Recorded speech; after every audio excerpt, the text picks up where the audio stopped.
7h52, Laurie Leclerc nous a rejoint avec Guy Carlier également, puisque c'est le moment de votre chronique, mon cher Guy. Alors ma chère Laurie, je vais respecter le rituel instauré par Patrick Roger et je vous laisse annoncer le thème de la chronique de Guy Carlier que je salue. Alors merci beaucoup Benjamin. Alors aujourd'hui, Guy a décidé de traiter d'un sujet particulièrement sensible mais essentiel dans le conflit russo-ukrainien, puisqu'il s'agit du bouclier de défense nucléaire russe, plus précisément Guy, le missile de croisière S-400.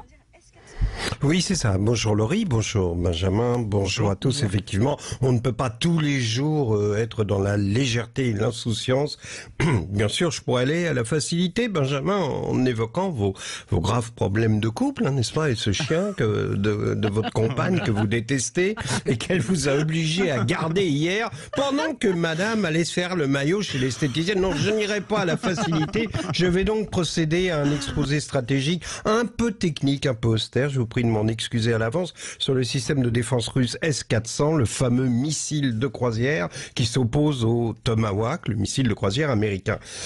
En France, nos missiles de croisière sont constitués de vieilles gloires de la chanson française, en cours de croisière en Méditerranée. Croisière Salut les copains, sponsorisée par les couches Confiance. Et chaque soir, sur les eaux territoriales, on procède à des tirs de missiles de croisière des années 80 également. Ce sont des rafales de Cookie Dingler, Peter Sloan, Phil Barnet, début de soirée, qui déferlent sur un public en ruine.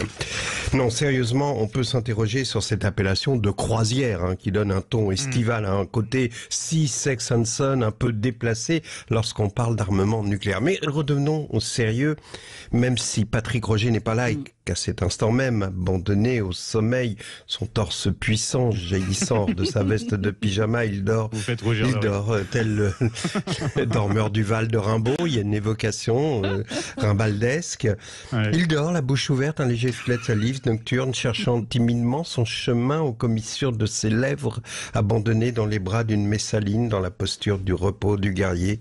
N'allez-vous pas bientôt, froide Messaline, de nos volcans éteints, rallumer les splendeurs. Enfin bon, bref, il y a plus important, disais-je, que le système de défense nucléaire de la Russie, c'est la vie privée de Laurie. Depuis ce matin, on sent à votre voix, Laurie, un certain désarroi. On vous sent désemparé, perdu, sans repère face au drame que la vie nous réserve parfois. Une histoire d'amour peut-être? Non, ce n'est pas ça.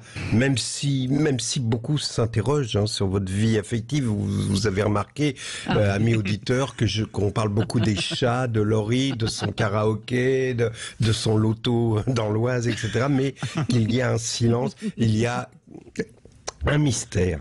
Et par exemple, on reçoit beaucoup de courriers d'auditeurs à ce sujet. Par exemple, monsieur André B. Non, attendez, on va nous mettre sur la voie, ça nous met un peu sur la voie. Disons, monsieur A. Berkov, donc nous dit, j'aimerais savoir si Laurie a quelqu'un dans sa vie, c'est pour un ami. Oui, Laurie a quelqu'un. Et malgré vos atouts, cher André B, nul ne pourra lutter contre cet amour car il s'agit d'un héros. Je ne sais pas si on peut le citer, c'est quelqu'un de connu. Oui, prévenez vos amis qui écoutent RTL, qui écoutent... non, cette station a disparu, France Inter, non. Prévenez-les. Laurie est amoureuse, mais c'est un amour impossible. Et l'amour impossible se nomme... Eh bien, je vous le dirai lundi, c'est un teasing infernal. Vous le saurez lundi. En attendant, le 22 février 1977, il y a exactement 46 ans, j'allais à New York pour la première fois et dans le taxi qui m'emmenait de Kennedy Airport à mon hôtel, au moment où on roulait sur le Brooklyn Bridge, j'ai entendu ça. Welcome to the